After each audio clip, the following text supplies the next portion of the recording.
যে কোশ্চেনটা দেখতে পাচ্ছি বোর্ডের কোশ্চেনটা হলো চট্টগ্রাম বোর্ড 2023।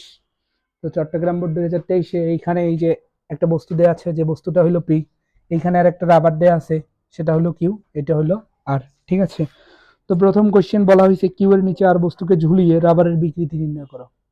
কিউ এর নিচে আর বস্তুকে ঝুলিয়ে রাবারের বিকৃতি নির্ণয় করো। তো 1 নম্বর কোশ্চেন করার জন্য আমরা লিখবো, আমরা কি জানি হুকের সূত্রটা কি জানি, পীড়ন বিকৃতির সমানুপাতিক, পীড়ন বিকৃতির সমানুপাতিক। এক কথায় ইয়াং এর মডুলাস ইজ ইকুয়াল টু পীড়ন ভাগ বিকৃতি। তাহলে বিকৃতি ইজ ইকুয়াল টু আমি কি লিখতে পারবো, বিকৃতি ইজ ইকুয়াল টু আমি লিখতে পারবো পীড়ন ভাগ, তাহলে পীড়ন, দেখো তো পীড়নের জায়গায় আমরা কি লিখতে পারি, এফ বাই এ, আর এইদিকে কি হবে ওয়াই। ঠিক আছে, তাহলে এইখানে কি এসে গেল, এফ ভাগ এ ওয়াই। ঠিক আছে, এফ এর মান কত, তাহলে দেখো বলা হয়েছে যে কিউ এর নিচে আর বস্তুকে ঝুলিয়ে, কোন বস্তু ঝুলাবো, আর বস্তু, কোন বস্তু, আর বস্তু। তাহলে এই যে যে তারটা আছে, অর্থাৎ এই যে কিউ রাবারের তারটা আছে, এইখানে আমি যে বস্তুটা ঝুলাবো সেই বস্তুটা হইলো কোন বস্তু, আর বস্তু, আর বস্তু। তাহলে এইখানে আমি কি করব, এই যে আর বস্তুটাকে ঝুলাই দিব। তাহলে এই আর বস্তুটাকে আমি যদি ঝুলাই দেই, তাহলে এই আর বস্তুর ভর কত, 450 গ্রাম, মানে কত, 0.45 কেজি। ঠিক আছে, তাহলে এর ওজন, ওজন কতটুকু হবে, ডাব্লিউ সমান সমান এম জি।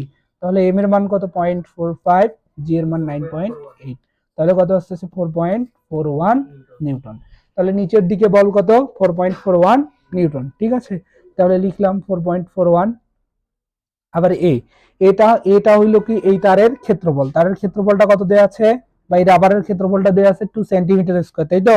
তাহলে এ ইজ ইকুয়াল হলো 2 সেন্টিমিটার স্কয়ার, দ্যাট মিন্স হলো 2 ইন্টু 10 ইনভার্স 4 মিটার স্কয়ার। ঠিক আছে, তো এখানে বসাই দিলাম 2 ইন্টু 10 ইনভার্স 4 মিটার স্কয়ার। আর এইখানে ওয়াই, ইয়াং এর গুণাঙ্ক কত দেয়া আছে, 10 টু দি পাওয়ার 4, তাই তো। তাহলে 10 to the power 4 newton per metre square, newton per metre square. ঠিক আছে, 10 to the power 4 newton per metre square. তাহলে এখন দেখো তো এইখানে কত আসে, 2.205। এইটাই হলো আমাদের বিকৃতি। বিকৃতির কি নাই, কোনো একক নাই। তারপর চাপের একক, আর কার একক, চাপের একক প্যাসকেল, বিকৃতির একক, বিকৃতির একক নেই। আর ইয়াং এর গুণাঙ্কের একক নিউটন পার মিটার স্কয়ার, মানে কি প্যাসকেল। ঠিক আছে, যদি কখনো আসে পরীক্ষার এমসিকিউ দেখাই দিবেন। কথা বুঝছি না বুঝি নাই। তাহলে আমরা পরের কোশ্চেনে যাব। পরের কোশ্চেনটা কি বলা হয়েছে, পরের কোশ্চেনে বলা হয়েছে যে পি বস্তুকে পানিতে ছেড়ে দিলে 5 সেকেন্ড সময়ে 49 মিটার পথ যেতে পারবে কি না গাণিতিকভাবে মূল্যায়ন করো। তাহলে মুছাই দিলাম আমি এটা, আপনারা বুঝছেন আশা করি।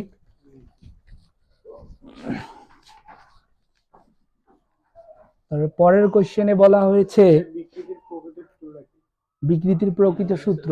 এই যে বিকৃতি, বিকৃতি এই সংজ্ঞা না জানার কারণে কিন্তু সমস্যা। বিকৃতি হলো একক দৈর্ঘ্যের যতটুকু পরিবর্তন হবে, বৃদ্ধি বা হ্রাস হবে। একক দৈর্ঘ্যের যতটুকু বৃদ্ধি পাবে বা হ্রাস পাবে। মনে করো যে আমি এখানে একটা কি নিলাম, ভিডিও লম্বা করা যাবে না,